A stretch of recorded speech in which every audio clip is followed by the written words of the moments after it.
What is going on, Nuggets Nation and NBA fans? My name is Tom Leuthner. Welcome back to Nuggets Today, presented by Fan Arch. Like every day, we have some topics to cover today. And the first thing I want to get into here is the fact that I don't think, another topic I don't think that's, talked about or covered a lot is the fact that Tim Hardaway has chemistry built with JJ Barea and Jared Dudley already, two of the new coaches for the Denver Nuggets, and I think that they're going to make a major impact. But I also think that it's going to play a big role when it comes to the usage of Tim Hardaway off the bench, how he plays, what Denver's going to be able to do around him, because I think the lack of full-time head coaching experience from David Adelman and the new system that Denver is building is going to be just a lot of trust in everybody else around them. And I think the biggest thing with DA having these two guys and Tim Hardaway around them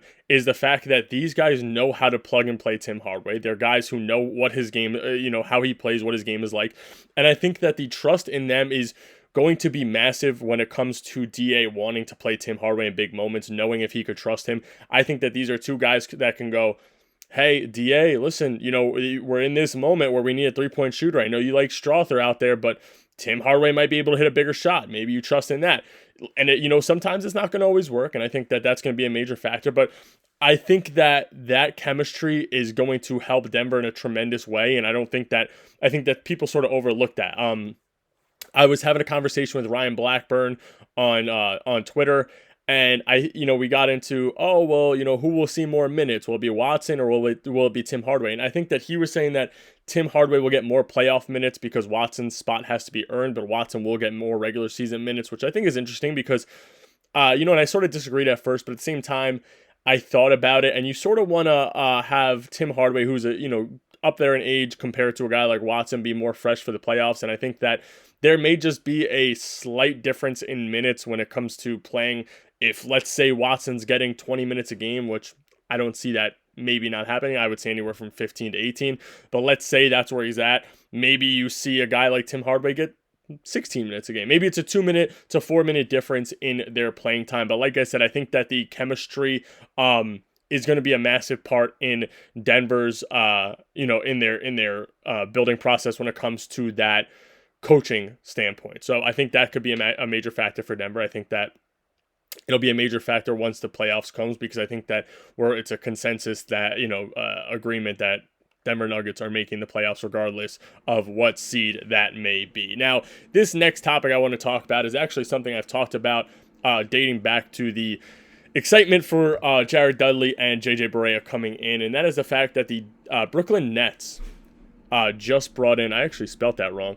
I was in a little bit of a rush, but the Brooklyn Nets just released Keon Johnson due to, I believe they said, injury, which was actually pretty interesting to me. Now, Keon's a guy who jumped around for his first couple of years, but he's somebody that, like I said earlier in the season, Denver should look into if he's cheap enough. And I think that he's going to be, strictly because if you're getting released by the Nets, who were partially guaranteeing $50,000 contracts to people who I don't even know who they are, G League talent, then I think that you should maybe look into taking a contract to work, to play for I guess, better team, But Keon had a good season. He scored almost 11 points per game.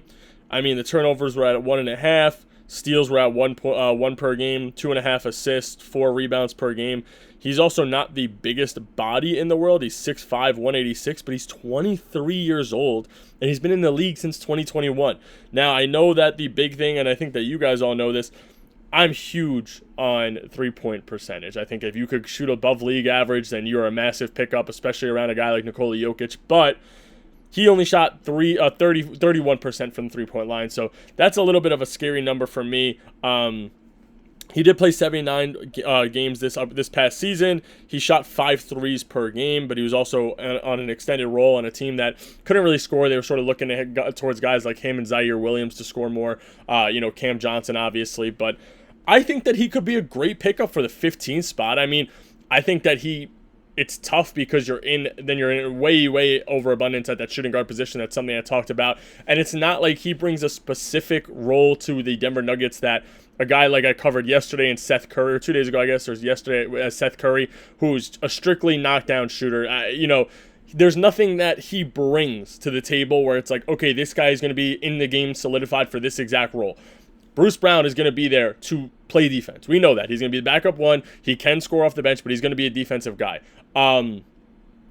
Like a guy like Strother is there to shoot the basketball. Tim Hardaway is just a vet who's an all-around talent. Now, Keon's a younger body. Maybe you bring him in for developmental purposes, but I always say Denver's their youth core isn't the best in the world, but I also wouldn't mind a guy like Keon coming in for cheap, maybe on a 1 or 2 year deal, trying to work a way into that Denver rotation. But I also don't think that he's a guy that comes in and makes an immediate impact. I think that there are guys out there in free agency who can come into Denver and still make an immediate impact. So, like I said, it's an interesting thing. Ryan Blackburn made a good point about it too. He's not a body that is needed. He's a body that would be a good fit.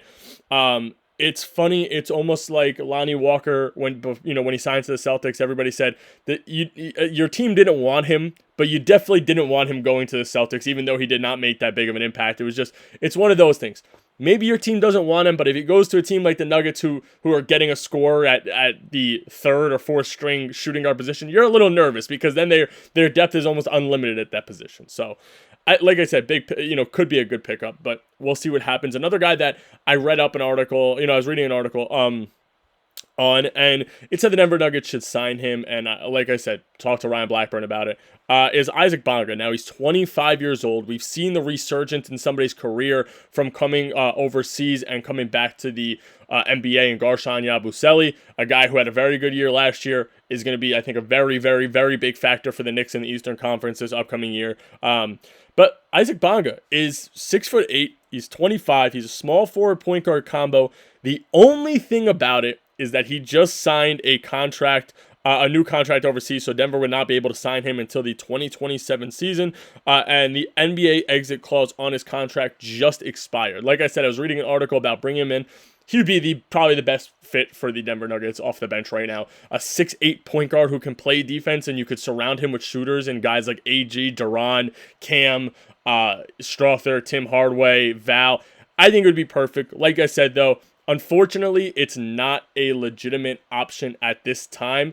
But if Denver wanted to take the shot in 27 to get a backup point guard, if they don't have one and maybe don't draft one in the second round until then, he'll only be 27. He's still a little bit younger, so maybe Denver looks into it. But right now, unfortunately, it is not possible for Denver. Now, last thing I want to talk about is a community talk topic. The last 2 episodes ago, I was reading comments and people were saying that I don't trust the management. If you followed this channel since it started and the new management came in, that's all I've done is trust this management. Not that I'm saying that they're not smart enough to pick up a backup point guard.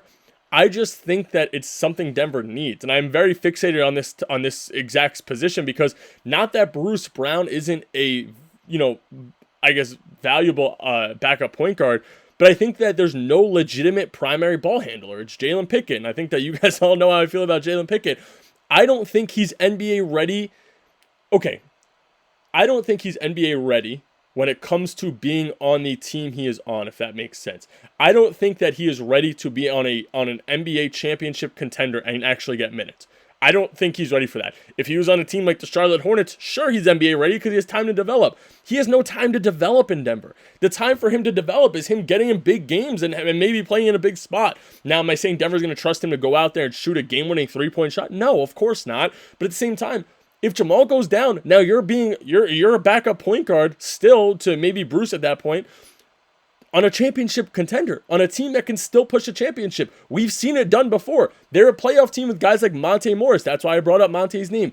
What I am saying is I trust the management, but I would like to see them bring in somebody who, God forbid, knock on wood, Jamal goes down, somebody can be that backup primary ball handler, and I don't think that Denver has that right now. I understand that they'll be playing through their bigs, and I know that that's what's going to happen, but like I said, I would like to see them bring in a legitimate backup ball handler. Anyway, that's all I got for you guys today, Nuggets Nation. Make sure to hit that like and subscribe button. I'll have another episode out for you guys tomorrow. Thanks for watching. I'll catch you guys later.